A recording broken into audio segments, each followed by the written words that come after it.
Great, hi. Welcome to our talk, More Feelings, Fewer Features, showcasing your indie game through messaging and video.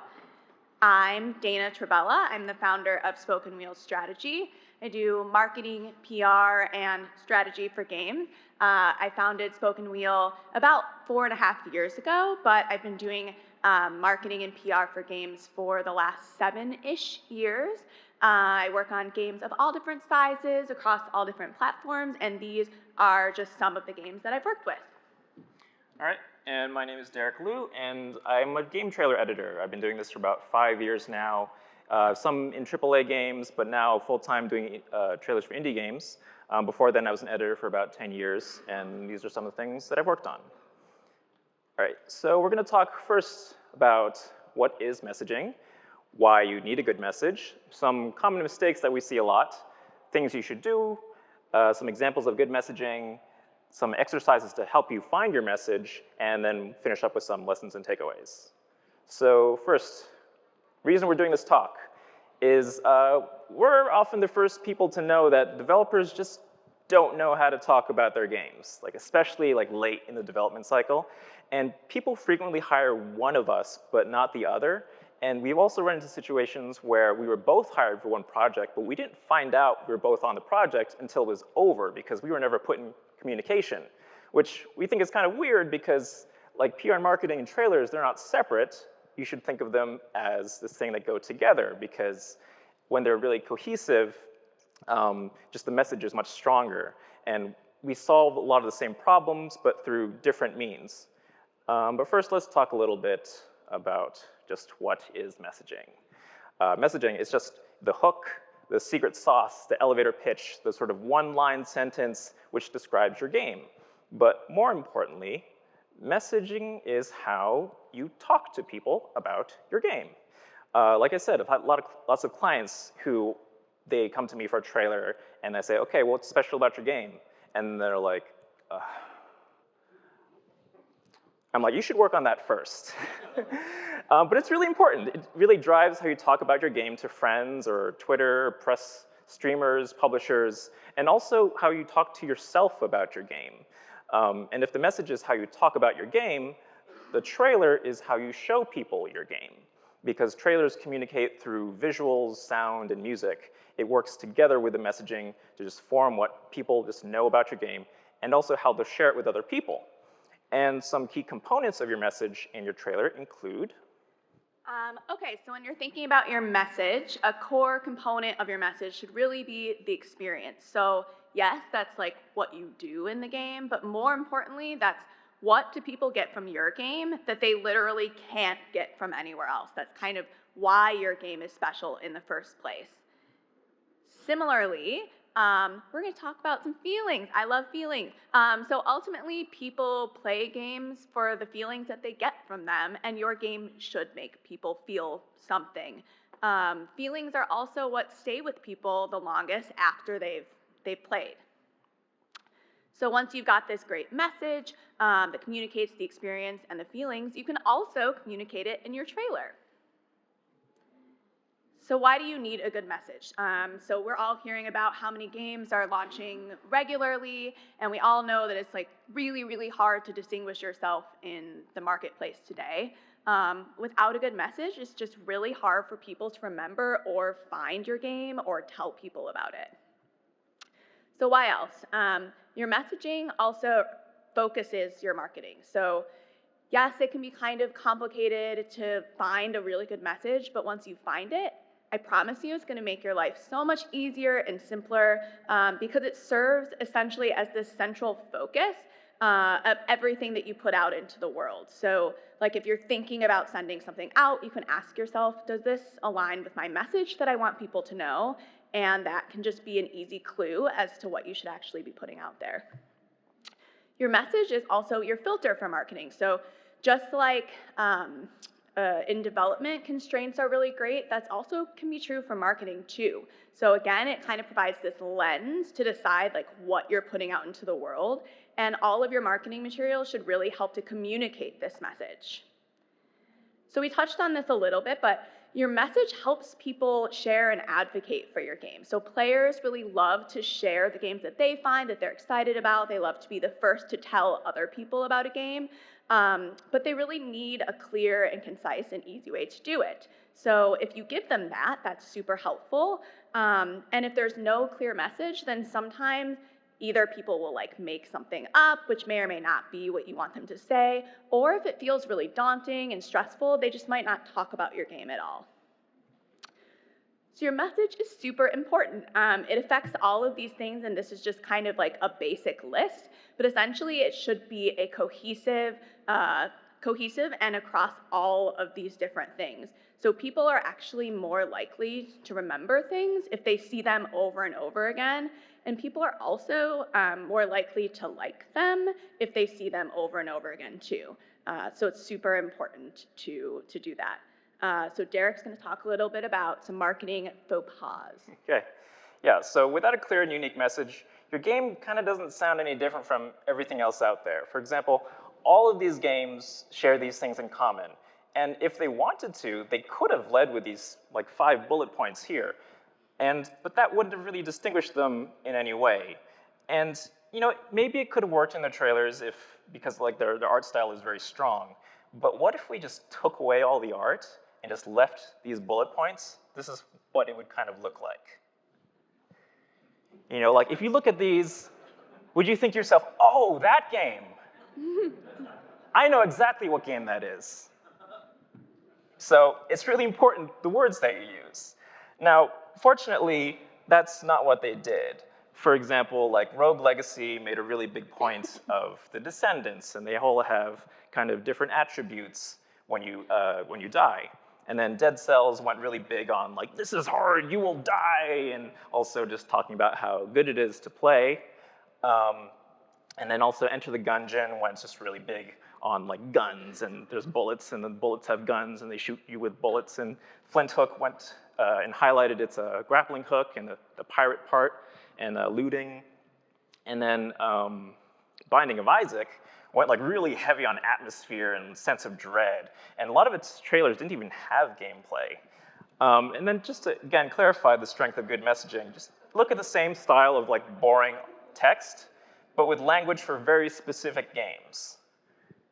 See, when you look at these now, these probably all remind you of certain games because it's very, very specific, and these could only be used with a lot of these games that they're from. And now let's get into some common mistakes. Okay, cool. So let's talk a little bit about the things that I see all the time. So the first is don't describe your game using other games. So the thing that I get most frequently when I ask people to tell me about their game is like, my game is if X and Y had a baby, or like the thing we have here is like, it's the Dark Souls of Animal Crossing. So here's why this is a bad idea. First of all, it requires that your audience is familiar with those games. If they're not, then you've probably already lost them. Let's say that they are, well, then they like probably have a preconceived notion associated with it. And let's say they love those games, right? Then you're setting the bar pretty high for what your game needs to live up to. Also, if your game does elicit a comparison, then players really like to find that on their own, and you're often kind of like robbing them of that Easter egg that they can get. But most importantly, like we're all really used to hearing this in a game's context, but if you take it out of a game's context, then it kind of really doesn't make sense. So if someone said to you, like, tell me about yourself, hopefully you wouldn't respond and be like, I'm my mom and my dad, right? Like, I really hope you would give yourself a characteristic, so do that with games also. So we already hit on this a little bit, but a features list is important, but it's a features list. It's not your message. People ultimately aren't playing games just for this features list, and tons of games have really similar features, so it's not really differentiated at all. Don't rely on just game lingo and genre. So a lot of times when I ask people, tell me about your game, I get something like, it's an immersive first-person shooter. which is like, okay, and, right, like, there's a lot of those. So yes, it can be part of your message, but it really should not be the whole thing. So with lingo in particular, sometimes it can feel really inaccessible. People don't necessarily know what those words mean, and it also can only kind of box you in to reach a really specific audience that just like may or may not be your target.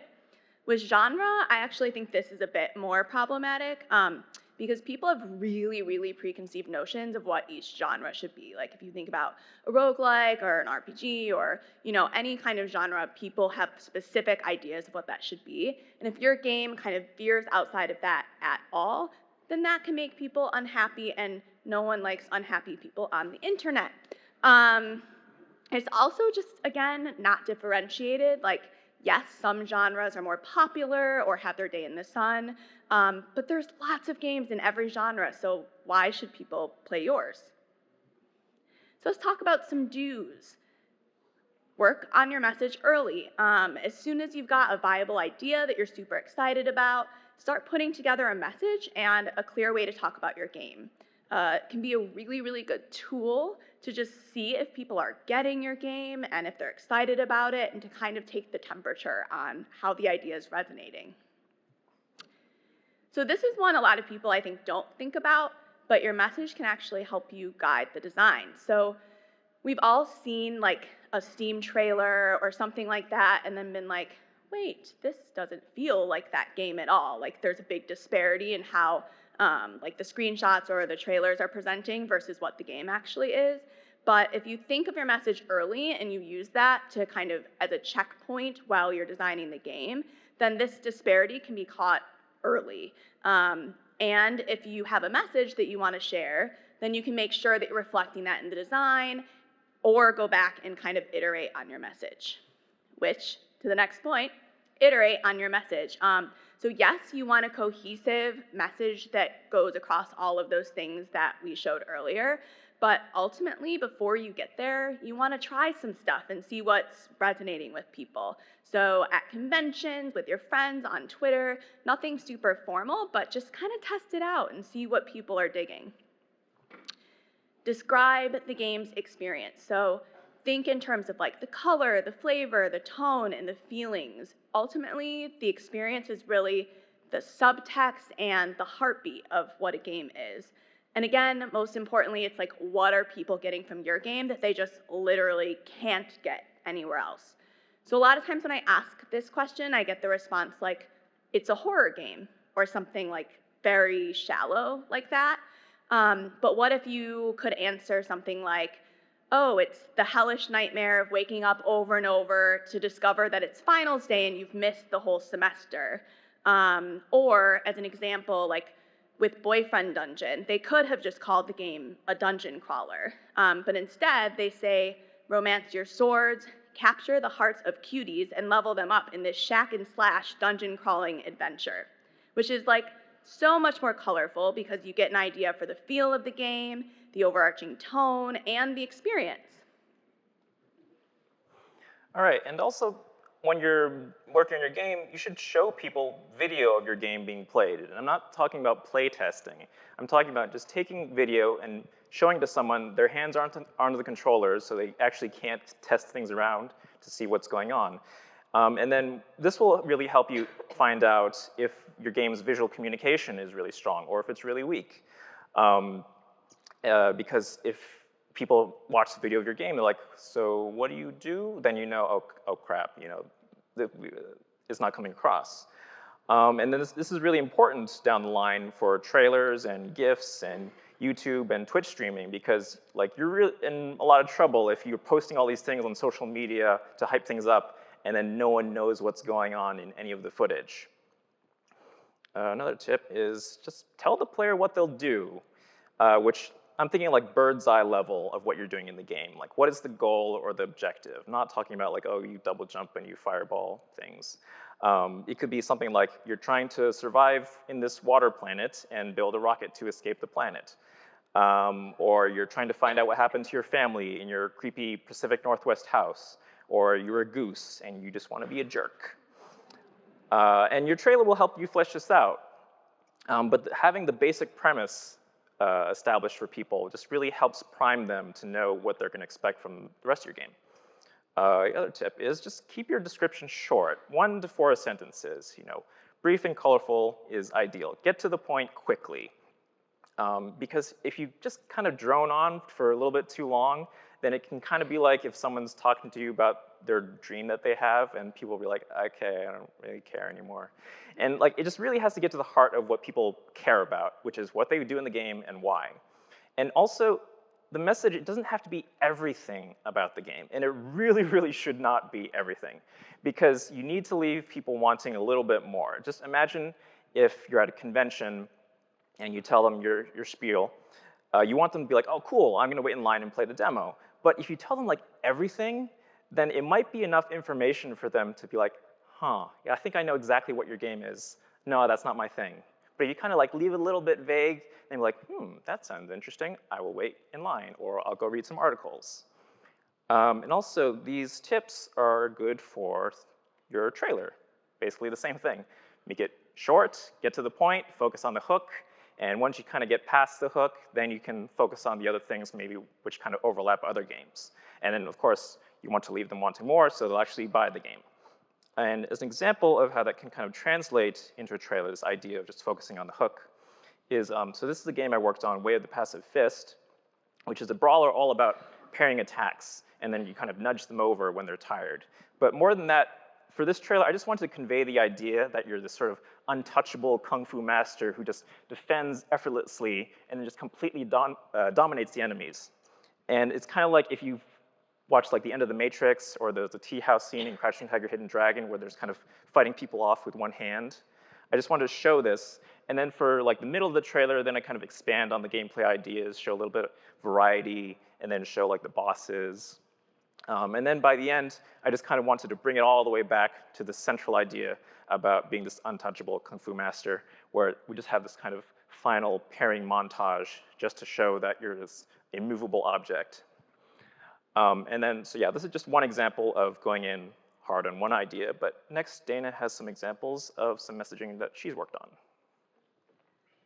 Okay, cool. So this is an example for the game Old Man's Journey. Usually we would just lead with the first sentence, which is Old Man's Journey, a soul-searching puzzle adventure, tells the story of life, loss, precious moments, and changed plans. I think that this one worked well for us because just in this sentence, you get an idea of like the color of the game. You can tell that it's probably narratively driven, that there's some emotions, and you get a little bit of an idea of like kind of what you'll do. The next couple sentences we would use either like where appropriate or when people wanted more information, which were shape the landscape to create the old man's path forward, experience heartache and hope as you embark on a heartfelt journey through a sun-kissed world. So these lines essentially show you a little bit about the mechanics, which was really unique for this game. It also talks about the art, using this word sun-kissed, which I think is really appropriate and kind of beautiful for the game. And you learn a lot just about the experience and how you'll feel and the tone of the game just from really like a couple of sentences. So this one, hold down, a delightful ball bouncing spectacle. So this is 5 words, and it's simple, it's snappy, it's succinct, and the game was pretty like simple and catchy and snappy, so there's really no need to, make it complicated if it doesn't need to be. But just in these words, I think you get an idea for the feeling you should get while playing, kind of what you do in the game, and the experience of it overall. Okay, and then I worked on the story trailer for this game, Heaven's Vault, which is a new game by Inkle, who made 80 Days. And so they made the announced trailer by themselves, and then they brought me in for the story trailer. And I asked them, what should the new trailer show? And the things they mentioned were actually these 3 things, which were what the announced trailer focused on. Open world adventure, every choice matters, and decipher a language. And I listened to that, and I thought, okay, one of those things sounds interesting to me, which was the decipher a language, because I've never done that in the game. So for the story trailer, we decided just focus only on that, and we kind of expanded from there. So we have like history as a science, you're an archaeologist, decipher a language, and you put together a history. Whereas like open world adventure and every choice matters, it kind of describes the how, and it's like the very video gamey aspect. And this trailer, we really wanted to focus on the what and the why, which is kind of like the higher level view. I don't know if I can take full credit, but the trailer was well received, and a lot of the articles that came out afterwards just really talked a lot about being an archaeologist and translating language. And next, we just want to share some games we thought that have very strong messages. All right. Sunless skies, sail the stars, betray your queen, murder a son. Super Hot, the FPS where time moves only when you move. Neocab, an emotional survival game. Firewatch, a mystery set in the Wyoming wilderness where your only emotional lifeline is the person on the other end of a handheld radio. Minute, a peculiar little adventure played in 60 seconds. And Papers, Please, a dystopian document thriller. Okay, so we've now told you what to do, what not to do. We've given you some examples, and you're probably like, cool, but how do I do this? So we're gonna walk through some exercises, which ultimately are just questions that I recommend starting with and really thinking through to help you find your message. So the first one is, what are the emotions that you want the player to feel? So a lot of times when I ask this question, I get the answers fun or nostalgic, which are kind of like, again, really shallow words, not really saying much and sort of generic. So think of like richer words here. Some good examples would be words like infuriated, alive, uncertain of the future, skeptical of the people around you. You really want to go deep and be super specific to your game. How would you describe the experience of playing the game? A lot of times for this one, I get fun and I get an escape, which like, I know you're all going to be shocked, but that's a lot of the reason that people play games anyway. So some good examples here would be things like the first feeling of being in love, the awkwardness of being a teenager, reminded of times in your life when you've had regrets, kind of things like that. What makes this game different, really? And I add the really because, again, I get a lot of like struggles here, but if you can't answer this question, then it's a really good idea to like go back and potentially either iterate on your game idea or to actually spend some real time thinking about this. This is, again, ultimately, why is your game different than everything else out there? What did you create that's like totally uniquely yours? And how can you describe that in a way to people that's understandable and accessible?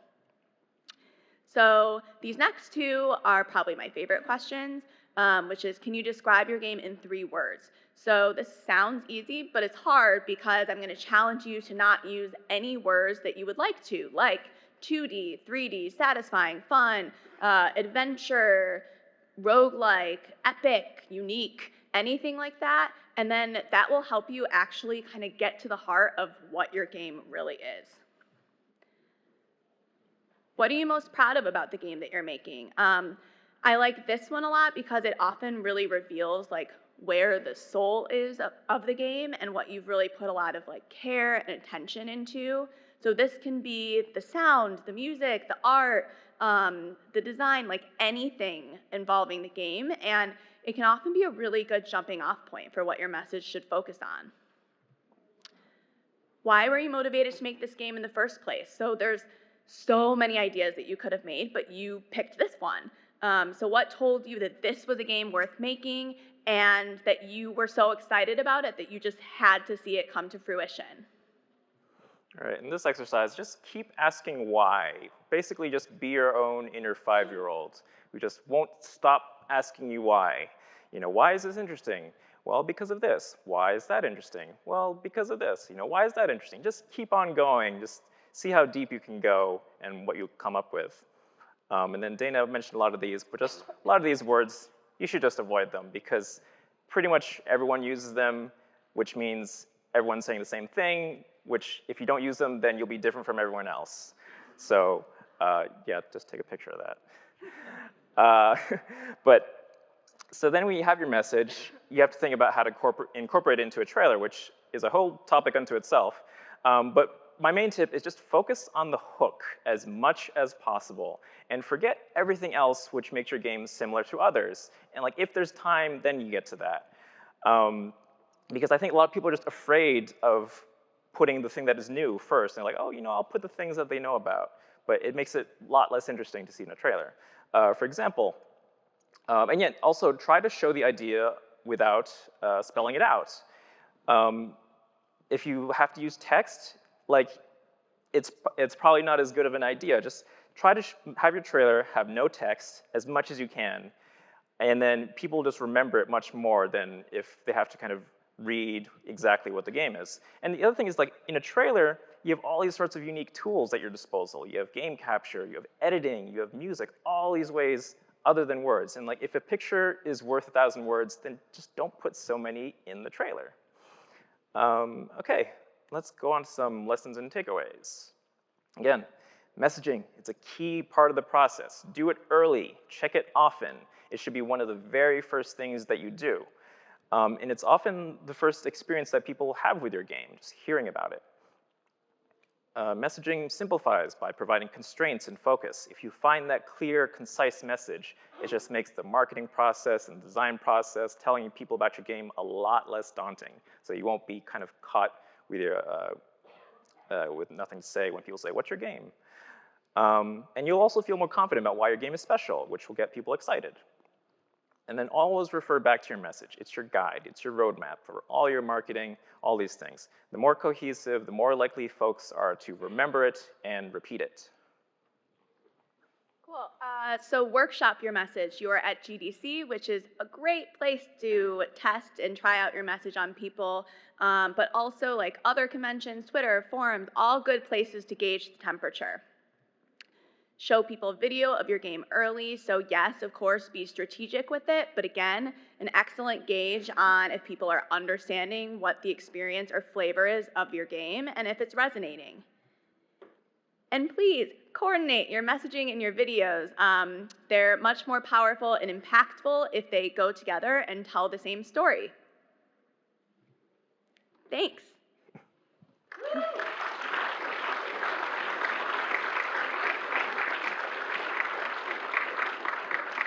Do we have time for questions? Okay. Yeah? Oh. A little time. Please line up at the microphones. Got like 3 minutes. Talk fast. Hello. Something I found really interesting that you're talking about is shaping your message to as concisely a message that you can. Do you have any recommendations for creating different versions of that message depending on who you're talking to, or making it 1 sentence versus 3 sentences? Yeah. I mean, that's a really good question. That's a good thing to do. I mean, I would say generally with like social media, you want to be super short and succinct. I would say similarly with like a website, you want to have a one-liner. Like, I think it's always a good idea to have just a one-liner that's easy, simple. You can always say it out of your mouth, and then to have 2 to 3 more sentences you can tack on. And I also think that certain places like a press kit, you can be more verbose, but anything that's a first line of defense, I'd make super short. Okay, thank you. No questions? You're all total wizards. Okay, cool. Thanks for coming. That's it. Thanks.